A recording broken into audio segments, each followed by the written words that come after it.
आप देख रहे हैं आईना सच का निष्पक्ष खबर। जखनिया मंझनपुर कला में शनिवार को गोंडवाना जन संदेश यात्रा में गाजीपुर से चलकर मंझनपुर कला गांव में पहुंचे गोंडवाना गणतंत्र पार्टी के प्रदेश अध्यक्ष रामनाथ गौड़ ने कहा कि सभी लोगों को एक होना पड़ेगा, इसलिए नहीं कि वोट देने के लिए, इसलिए एक होना पड़ेगा कि इस देश के लोकतंत्र को बचाना है, संविधान को बचाना है। प्रदेश अध्यक्ष रामनाथ गौड़ ने यह भी कहा कि आप अपने इतिहास को देखें, कभी गौड़ समाज इस देश में राजा हुआ करता था। आज वह यह साबित करने में तहसील और मुख्यालय का चक्कर काट रहा है कि मैं किस देश का हूं, किस जात का। भाजपा सरकार ने इस योग्य भी नहीं छोड़ा कि हम यह साबित कर सके इस देश के नागरिक। इसलिए गौड़ समाज समुदाय के लोगों को समझना होगा कि भाजपा सरकार से हमारी भलाई नहीं हो सकती और इस देश में भाजपा का कोई टक्कर दे सकता है तो वे है समाजवादी पार्टी, और समाजवादी पार्टी से हमारा हित हो सकता है। इसलिए समाजवादी पार्टी को वोट देना हमारा कर्तव्य नहीं, दायित्व बन चुका। वही अवधेश उर्फ राजू यादव ने कहा कि भाजपा सरकार अगर 5 साल और रह गई तो हम इस देश में चुनाव लड़ना तो दूर की बात उठ भी नहीं दे सकेंगे। भाजपा सरकार चाहती है कि यहाँ राज्यशाही राज्य चालू हो। वही प्रभाकर सर जायसवाल ने कहा कि हमें अपने हक की लड़ाई लड़ना है, अब उसी समय मिल सकता है जब हम देश में प्रदेश में समाजवादी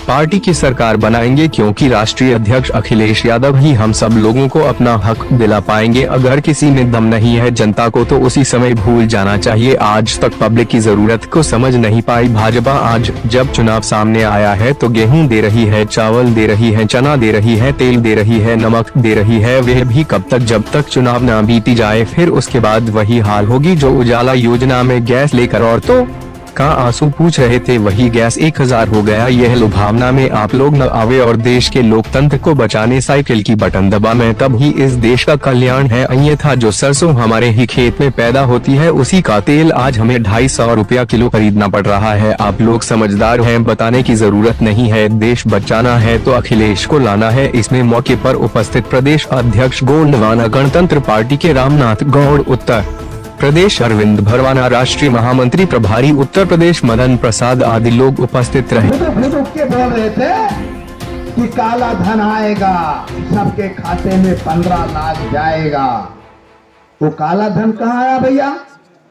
7.5 साल हो गया नरेंद्र मोदी को दिल्ली का प्रधानमंत्री बनते, एक भी पैसा काला धन नहीं आया। यही बोल करके जनता को गुमराह करके मांगे थे कि मैं काला धन लाऊंगा, सबके खाते में 15 लाख जाएगा। ये झूठा। अगर दुनिया में कोई